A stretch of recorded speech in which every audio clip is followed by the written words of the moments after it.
Hi, I'm Kristen from Upcycle My Stuff, and today I'm going to make some cushions out of these. There's two of these teddy bear blocks. So I did a previous video about an eBay haul. I did some unfinished patchwork blocks from some older ladies who couldn't finish their projects, and this was one of them.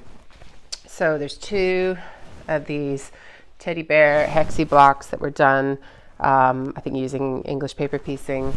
So really skillful sewing, but unfortunately the woman who made them couldn't finish up and do something with them.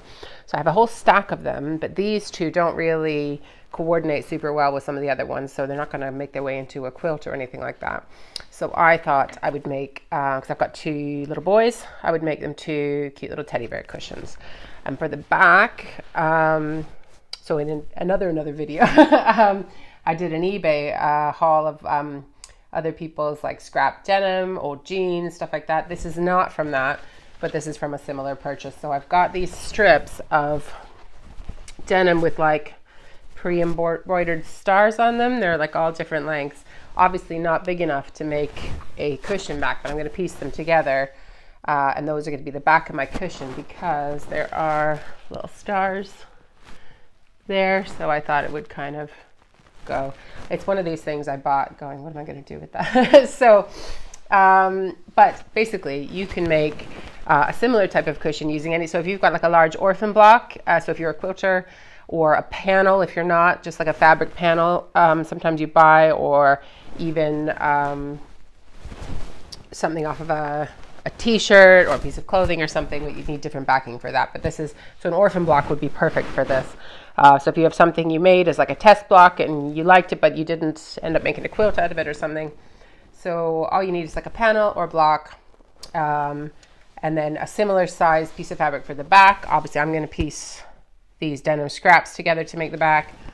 And then you need a zipper that is, so it doesn't actually have to be as long as your block. So mine is longer, so I'll have to cut it down. But if yours is slightly shorter, I mean, you want it to be, it needs to be big enough to get the cushion in and out. But if it was like, I can't see that. If it was like stopped here, that would you'd probably still be able to squish it in and out. That'd be okay. And I'll show you how you can make zipper tabs if you don't know how to do that. Because I like to do that even when the zipper is bigger than I need it to be. So I will still probably do some zipper tabs on this after I've cut the zipper down. Okay, let's get to it. So this is just me piecing the back of my cushion cover. I put two of those denim strips right side to right side, and I'm just stitching down to put them together. You can see one's longer than the other there. And so I decided I needed at least 3 strips for the size of my block. So that's what I pieced together. And after that, I'm just going to iron open the seams. I always iron them open for denim, so that's what I'll do next. Next, I laid the quilt block on top of the backing and just squared them both up together so that they're the same size. I find that's an easier method for me than trying to measure them to a particular size. Next, I laid out my zipper, and I just like to trim it a bit so that I can use the zipper tabs. They're not essential.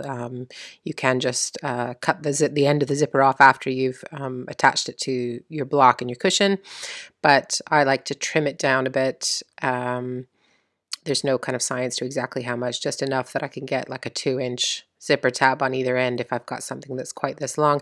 If you've got a shorter zipper, but you still think it's big enough to use to put your cushion pad in, then you just need to measure the difference between where the actual zipper part of the zipper ends on both ends and where your block ends, and then measure yourself the piece of fabric to fill the gap between where your zipper ends and where your block ends. Hope that makes sense. Anyways, I'll show you just here. So this is, I'm using just a square of red fabric that I found in my stash that I think is going to coordinate with the cushion. And I'm just trimming it so that it's strips of 2 inches wide. Just finding the right place on the ruler, looks like there. and then just cutting it. So I'm cutting 2-inch strips for my zipper tabs. Again, if you have more of a gap to fill, then yours just might need to be, this is like a 5-inch square I'm using, which is going to be fine for the distance I'm using, but you might need a longer strip if you've got more distance to travel between the end of your zipper and the end of your block. So if you're in doubt, just make your strips a little bit longer than you think they might need to be, because you can always trim those off at the end. So then you just fold them over. I've cut mine in half because I know roughly how long they need to be. So I need one for each end of each of my zippers. I'm doing 2 zippers, so I'm making 4 little folded bits of fabric and ironing them at the fold. Next, I just like to open the zipper a little bit and then push it back together. Put that little bit of fabric down right above the little, I don't know what they're called, the little silver ends of the zipper. And then you want to get your needle as close to that fold as you can. So the fold is facing the zipper tab, the zipper pull, and the raw edges are facing out. And I sew with usually about a 3-inch stitch length there, just because it's kind of like a top stitch, right? So to try and make it look nice. And then on the other end, I'm actually covering the actual zipper teeth with the zipper tab and sewing right over them. So it's kind of to make it this prettier end, and it does make the zipper lie flat. So that's why you do zipper tabs. So again, just sew along there. You don't have, I don't usually backstitch because we're going to be sewing along the edge of the zipper, so you're going to enclose the stitching there, and this is just me doing that second one in the same way. So place the fold as close to the end of the zipper as possible, and then sew again as close to that fold as possible, because if you go too far away from the fold, then the fold can flap up a bit and it doesn't look great. And you just do the same exact same thing on both ends. Now you might be wondering, why are the zipper tabs 2 inches wide when my zipper is not 2 inches wide? You can see the flappy ends. We are going to cut those off, but it's just to make sure you definitely have enough to cover it. So, I mean, you can be accurate and make thinner strips for your zipper tabs if you really want to, but do you really want to be cut short? Probably not. So I've always just used a little 2-inch strip for that. So again, once we've got all 4, for me 4, if you're only doing 1, then 2 zipper tabs attached, then you're going to cut off that excess bit of the fabric just there.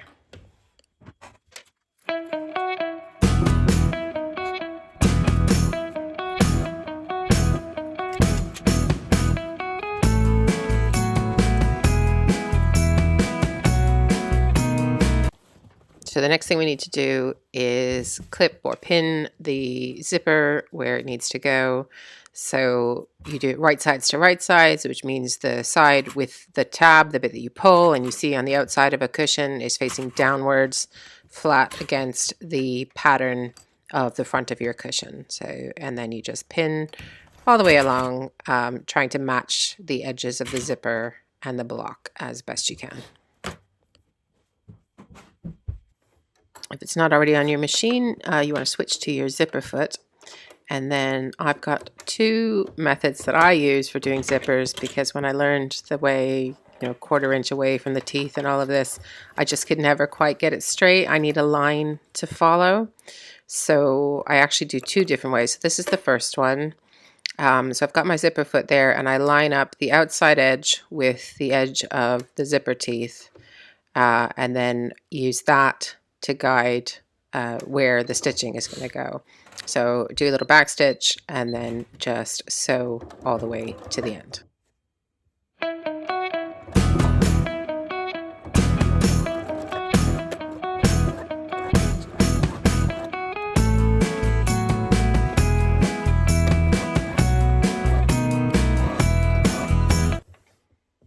So you can see that method does help me get a straight line, but you can also see that it makes there's a big gap between the teeth and the actual cushion.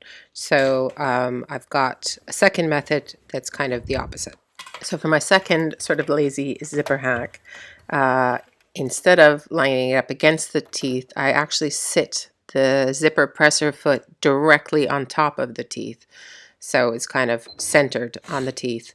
And then, so I'm sewing really quite close up to them, but it's still giving me a guide for that straight line that I need. And then the same as before, sewing all the way down and just making sure to move the actual zipper out of the way when you get to it so that it doesn't make you sort of curve in a circle. So you can see that method gets it really quite close up to the zipper tab. Now we're going to top stitch both of these. So it's just kind of a matter of taste, but I'm sure there is a middle ground. That's probably the way I was trying to learn from other folk, but I just couldn't get it to go straight. I just need a guide. So these are my two little hacks that I came up with myself.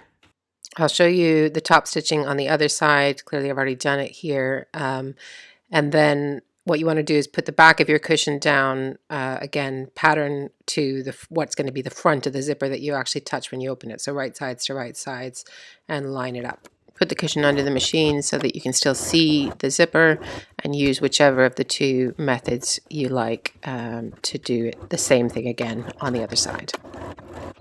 So I've got two methods for my top stitching to go with my two zipper methods. So right here I've got my edge foot on, or you could use probably a regular presser foot as well, but I'm basically lining up the edge with where the zipper meets the fabric, and that's my line. And that's because there's more of the zipper underneath there to catch, so I'm going a little bit further away from the zipper to do the top stitching, and I'm using a 3-inch stitch length. Now the second method, so this is, you can see this is the one where there's more of a gap between the zipper teeth and the fabric. I've got the sort of inner edge of the presser foot lined up against where the fabric meets the zipper. And hopefully you can see that, and then I'm going all the way down, so it's going to be top stitched quite a lot closer because there's less of the zipper material underneath to catch. The last bit of the sewing is, of course, to sew all the way around the edges. So try and line up the front and the back with each other and clip them together. I never manage to get this completely straight, so I do end up trimming at the end. Don't stress about it. So I did top stitch up there. I start where the bulky zipper is just to get it out the way, and then just turn. You can see I've got a wonky edge there, but I'm not worried about it.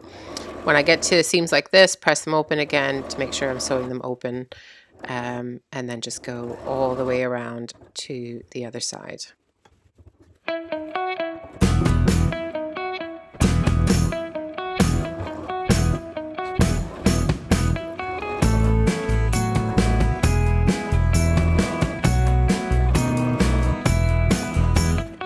Forgot to mention that you need to leave your zipper at least halfway open when you're doing that, otherwise you're going to sew your cushion shut. So hopefully you watch to this point first. So then I'm trimming off the bulk of the ends of the zipper tabs, any of those seams that were a bit off, and then I'm trimming just the very tips off of the corners so that we can get some sharp points when we turn it around. Apologies for the camera angle here, but this is me turning it around. I usually use a chopstick to push out the corners, but I couldn't find it, so I think I used a pen, but a sharp pen. I didn't use the actual nib of the pen. And that's it, all finished. So you can see that one of the zippers is definitely more prominent than the other, so that's the two different kind of looks, I guess, that those two lazy zipper hacks are going to get you. I prefer the one where you see less of the material of the zip, so the fabric and the zipper are closer together. That's my favorite method, but I can see the benefits of the other one as well, so I thought I'd show you them both. So I hope you liked that cushion tutorial with all my strange lazy sewing hacks. Hopefully you can use some of them. And if you like videos like this, things like using reclaimed secondhand material, or orphan blocks, scrap quilting, upcycling in general, then this is probably the channel for you. So do subscribe, hit the notification bell, and I hope to see you again soon.